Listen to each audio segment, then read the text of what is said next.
Hi, welcome to African Perspective. My name is Nelda, and today we're going to be talking about Christian killings in Africa. So, the reason we're doing this is because of two reasons. Number one, I'm an African, and I would still be talking about this even if I weren't African, but I am an African, so this is something that I'm passionate about. And one of the reasons I started this channel was to talk about the things that people don't really talk about. And number two, nobody is talking about the persecution of Christians. So this is such an interesting topic because it's an intersection between the fact that nobody's talking about Africa and nobody's talking about Christians and how they're being persecuted. So when you put the two topics together, you bring together Africans who are Christians and are being persecuted. So one of the reasons this topic came up on my radar is because recently there was a killing in Nigeria of roughly 40 Christians who were killed in Plateau State. And a week before that, there was roughly 60 killed. The numbers are estimates, and the more bodies they're finding, the more like the death toll is increasing. So this is something that I want to look into. And what I did like a very surface level search to look into how many Christians have been persecuted over the last 25 years, because that's as long as I've lived. And to me, I was just interested to see, how has it been reported? What is the media coverage? What are the causes behind these killings in the first place? Is it maybe something else and we're just saying that it's Christians who are being persecuted? Is there something deeper? So we're going to be talking about all of that today in this episode. So if that sounds like something interesting, please stick around and see what I have to say.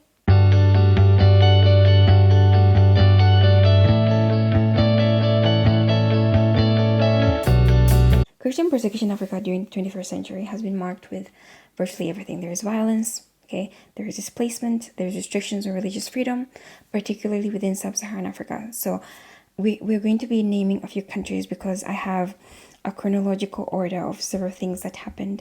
So we're just going to be looking into what has happened. But for the most part, it has been Islamist extremist groups like Boko Haram, Al-Shabaab, and some Fulani militants who are responsible for the most recent killings in Plateau State in Nigeria. So these have been the primary perpetrators. But people are saying maybe it's not something to do with Christians, so we're going to be looking into this. It's just a coincidence that the majority of people who are dying for their religion are Christians in Africa. We're going to look into it. So chronologically speaking, these are some of the key incidents that have happened over the last 25 years. From 2000 to 2009, so that's the first decade of the 21st century, in Nigeria, Boko Haram insurgency began in roughly 2009, and they had some early attacks targeting Christian communities. And this is something that I think I heard about when I was in middle school. I was in an all girls boarding school, and I remember hearing about hashtag bring back our girls, and I was like, what happened? And I just found out that there were girls who were kidnapped from school, like almost 300 girls kidnapped, and that was it. And their lives have been changed ever since. Some of them have not even been returned back home. So that is Nigeria. In Sudan, there was a second Sudanese civil war that ended in roughly 2005, but Christians still faced ongoing persecution. In the DRC, there was a second Congo war from 1998 to 2003, and that also included violence towards Christians. And then recently, we heard about people being killed in the DRC, also because there were Christians being beheaded in a church. We're going to talk about that. In the second decade, so that is 2010 to 2019, in 2011, Christmas Day bombings, again by Boko Haram in Jos, killed roughly 40 Christians, and that was during a Christian holiday. It was targeted on Christmas Day because they knew the Christians would be in church. In 2012, ACLED or ACLED or ASLED, however you pronounce it, they recorded that there was 46 attacks on Christian targets, including a bombing at a university theater in Kano, killing 15 Christians. In 2014, that was what I was talking about, Boko Haram kidnapped the 276 schoolgirls in Chibok. 2015, Boko Haram again declared a caliphate and then went on to do more Christian killings. So there isn't like a rough estimate because a lot of these deaths are unreported altogether. So it's like people don't really care, in my opinion. And it hurts because I'm like, I'm Tanzanian, but if I was born just like, I don't know if the stars were aligned in a different way and I ended up, in Nigeria, I could have been among the 276 girls that were taken by Boko Haram for all I know. I could have been among the people already dead because they just wanted to worship. They just wanted freedom to worship whatever God they chose to worship. And I'm not covering this because I'm a Christian. I'm covering this because I care about people's lives. And to me, it's just like, if we don't address these issues, how far will these people take them? And what hurts me even more is that, and this is something that I've said even more, it's that when you really think about why these things keep happening, because we're going to be looking at the data later on. I found out by estimates. I used artificial intelligence to estimate, and it says it's roughly 100,000 Christians have been killed over the last 25 years. That is a rough, very conservative estimate. And to me, it's just like, the reason the number got to 100,000 in the first place is because nobody did something when it was 50. Nobody did something when it was 100, when it was 1,000, when it was 10,000. It got all the way to 100,000 and nobody's doing anything about it. It's just so confusing to me. We're going to continue. Central African Republic in 2013, there was sectarian violence between Muslim Seleka rebels and Christian anti-Baraka. In Somalia, Al-Shabaab, everybody knows Al-Shabaab. In Eritrea, Christians, especially evangelicals, they face severe government repression. And that's just in the second decade. In the most recent decade, which is the one that we're in, the third decade of the 21st century. In Nigeria, again, ACLED reported 31 attacks on churches. In 2021, Genocide estimated over 5,000 Christians were killed and many more displaced along the Middle Belt, just below the Sahara Desert. That is just Nigeria. In the DRC on February 13th, literally this year, ADF militants, people were talking about this all over the place. 70 Christians were killed in North Kivu. And to me, it's just like, the reason I came across this news in the first place is because I was actively looking for news about Africa. It wasn't front page news. It wasn't like I woke up one morning and it was what everybody was talking about. No, it's because I have a special tab on my Guardian, like the Guardian app, and my BBC and my Google News, where I specifically look for news about Africa. And I'm just like, okay, what if somebody is not interested in Africa? Are they ever going to hear about these things? Why isn't this not being covered? Like, how many Christians need to die for this to be like front page news in like the Guardian or like the BBC? Like, how many Christians need to be killed for this to happen? Because it's just like, why is nobody not talking about it? Why is people not talking about this? And it's annoying me so much, because the countries that I listed, like Nigeria, the DRC, Eritrea, Central African Republic, are just a few. There is Mali and Burkina Faso, there is Sudan, there is Mozambique, and nobody's talking about it. Nobody's talking about it. It's just like, what do people think happens in Africa? Do they just think, oh my god, that's where the elephants and the monkeys live and that's it? Like, people don't live there. Like, real people live in these countries. Real people experiences these things. Mothers are losing their children. Husbands are losing their wives. And nobody is looking into this. So I looked into it. In the year 2023, globally, the number of Christians that were being persecuted and killed roughly was around 5,621. Roughly 5,000 were in Africa. Roughly 5,000 were in Africa. Can you imagine? In 2024, roughly 4,476 Christians were killed. Those are the ones that were reported. Remember that part. Out of 4,476 globally, 4,000 were in Africa. In 2021, roughly 5,191 global Christians were killed, and roughly 5,000 were in Africa. Africa is the majority. Like, if you're looking at Christian persecution, Africa is the majority. And to me, it's that in a continent where, like, we're not even center in like global economics or global politics, why is it that Christians are being persecuted in Africa? That's what I'm interested in. Because you could argue, oh, it's because we had our own religions and then Christianity came. And I'm like, okay, well, Islam came from the Middle East. I mean, Christianity also came from the Middle East, to be honest. But like, why is it that it's Christians who are facing this persecution and nobody's talking about it? Speaking about nobody talking about it, I tried to understand. I was like, why is nobody not talking about this? And the only conclusion that I genuinely came up with is just that, you know what? They don't really care about us. Like, Michael Jackson was actually right. They don't really care. And to me, it's just like, okay, if the BBC is not going to report about it, if the CNN is not going to report about it, I know I'm not, like, I'm not trained to be a journalist, but I'm like, I now feel like I have to, but I mean, I get to. It's a privilege as well. But I'm just like, this is something that we need to take into our hands now. It's something that we need to take into our hands, because nobody is coming to fight for us. Like, 0 people are coming to fight for us. Literally nobody. And so, in my opinion, I looked into some of the excuses, because these are excuses to me. Excuses why mainstream media is not talking about Christian killings in Africa. Number 1, they say, oh, the geographical context is just different. It's so far to get. Africa is so far. And I'm like, what do you mean Africa is? We're literally at the center of the world, like the center of Earth, the planet.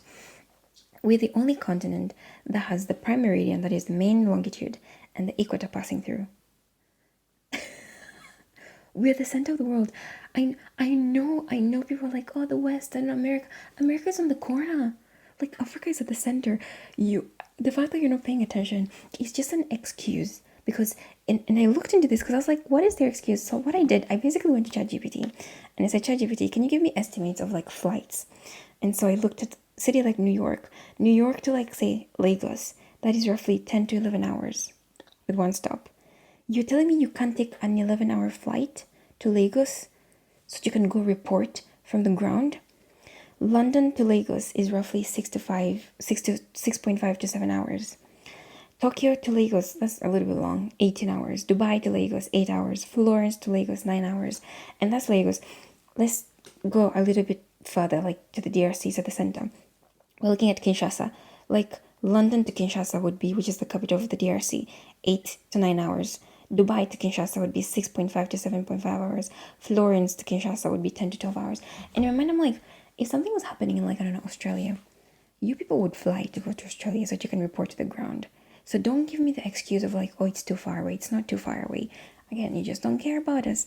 They're talking about, the conflicts are just too complex. There's too much like ethno complex. No, there isn't. There isn't any complexity. People are dying. How hard is it to decipher that? Like, there is a very significant group of Christians that is dying in the continent, roughly 100,000 in a span of 25 years. Those are 100,000 lives that could have been saved. And think about the lives that would have come from those lives. Think about the impact that those lives would have had. This is massive. If just let's try and flip it, because I think let's try and flip it. If it was another religion, I'm not going to say which one because I don't want to get in trouble, but if it was some other religion and they were being like 100,000 of them were dying because of their religion, would people really be this quiet? I don't think so. So to me, I just, okay, so the other thing that people say is, oh, government denial. Like, for example, I'm not going to say what country, but there's a certain country where their people are dying, Christians are being persecuted, but they're saying, oh, it's criminal activity, or it's like banditry, quote unquote. Sure, you can blame the government, but to me, it goes back to media bias and ignorance. I just think people just don't want to travel to Africa to report from the ground because they would rather be in a prestigious place. They would rather report somewhere else. But to me, it's so confusing because, like, if you think about Gaza, for example, it's very obvious that what is happening in Gaza is absolutely wrong. And still you have reporters who are willing to go to Gaza and report on the ground, even though they're being bombed every day, unfortunately. And my question is, why aren't we getting that same treatment from the media? Why aren't we having people come in and people argue and say, oh, it's because most places in Africa are like very rural and like there is no transport. How did the Africans get there? People travel back and forth. How would you guys think Africa looks like? Yes, it's rural. But like, if you're going to dedicate your life as a journalist, why don't you go all the way to the end? You know, it just doesn't make any sense to me. So don't tell me, oh, it's lack of access. Don't tell me, oh, we don't have the you have the resources. You can 100% do it. You just don't care about us. And so I'm just very frustrated altogether, because to me it's like we have to now it's a good thing in a sense, and I'm thinking to myself, I'm like, okay, someday in the future, I was saying when I grow up, but I'm already old enough, so someday in the future I would like to get to a point where I can create my own media company, just like do my own thing and research my own people, because it's like if we sit around and wait for like the BBC and the CNN to come get us, it's not gonna happen. And my call to any, especially Africans watching this, is that if there is something happening in your country and you feel like nobody is reporting about it, use social media, make your voice heard. Like, generally just post on social media and write, this is what is happening in my country, this is what our leaders are doing. Speaking of leaders, I wasn't even thinking about this. Speaking of leaders, how is it that leaders in Africa haven't commented? Like, even not that them sitting on a platform and saying, oh, I'm condemning these actions is going to help, but even just that tiny bit thing to just say, I don't support the fact that this happened, or let's do something about this. Because sure, like, I don't know, Tanzania is a very peaceful country now, but you never know. And my thing is, there was a time when this wasn't happening, but it started little by little. You started seeing little groups pop up. A group popped up in Eritrea, a group popped up in Somalia, a group popped up in Nigeria, a group popped up in Central African Republic, a group popped up in the DRC now. And I'm like, it's gonna keep spreading, okay? Terrorism is gonna keep spreading unless somebody is like, okay, we need to make an example of one of these groups so that none of them ever decides to come back and kill people. And some of you are like, oh, it's the Christians being killed now. Chances of a Christian terrorist group rising up and starting to kill Muslims is very high. So just because something is not affecting you and your people doesn't mean you get to sit quietly and observe, because the way we respond to terrorism is going to determine how other people view terrorism as a concept. So if we are quiet about it, it is going to encourage other people to keep coming up. Like, what did the Nigerian government do now that almost over 100 people have been killed in the span of a week? What did the government do? What do you think that is telling other groups? What is stopping other groups from just rising up and walking into a village and shooting people? Nothing. So I'm personally very frustrated. I'm just very, very frustrated because it's just very obvious that Christians are being persecuted. There's tens of thousands of people that are being killed, and people just like, well, it's not my problem. And when will this ever stop? I don't know. But I wanted to report on this and I wanted to talk about it. Don't give us excuses about our geographical isolation. Don't give us excuses about our political sensitivities, or anything. And stop framing this as like, because I've heard people say, oh, it's land ownership. No, don't give us the argument about land. This is Christians being targeted. They're being killed. And it's time for somebody to talk about this. And if the mainstream media is not going to talk about it, we the people are going to talk about this. And I'm one of the people. So I hope this covers something. I know it's a very short rant, but still I feel like somebody has to talk about it. It's something that needs to come to people's attention. Because again, like I said, if it's happening in Nigeria today, it's happening in the Central African Republic, it's happening in the Congo. I don't know, a missionary was killed in South Africa recently as well. And I'm like, these things will keep popping up little by little. Like it's like death by 1,000 cuts. Like little by little. There's a Swahili saying that goes like, haba na habo yeza kibaba. It's like little by little and you fill the pot. And that's how it works. It's just little by little. They're going to keep popping up. We're already struggling with poverty and corruption and all this. And you want to add terrorism. You better get serious. If there's any president who happens to be watching this, please do something. Please do something. So that is all for today. I know I ranted pretty much, but that is all for today. That's what I found. I'll put some of the sources that I used in the description box. So if you like it, comment, share, subscribe. Feel free, really. And I hope that this was useful in a sense, because I'm very, very frustrated. Very frustrated. And I just don't want this to keep happening to my people, because someday it could be you. Who knows? Who knows? The 40 people who died this week and did not think it was going to be them, maybe. But that's them gone. And life is so precious. Even one life, losing even one life is too much. But 100,000 over a span of 25 years to something that can be avoided, something like terrorism, not acceptable at all. So thank you for watching, and I will see you in the next video. I don't know what I'm going to be covering, but I'll keep looking at the news and I'll keep you guys posted. So, bye.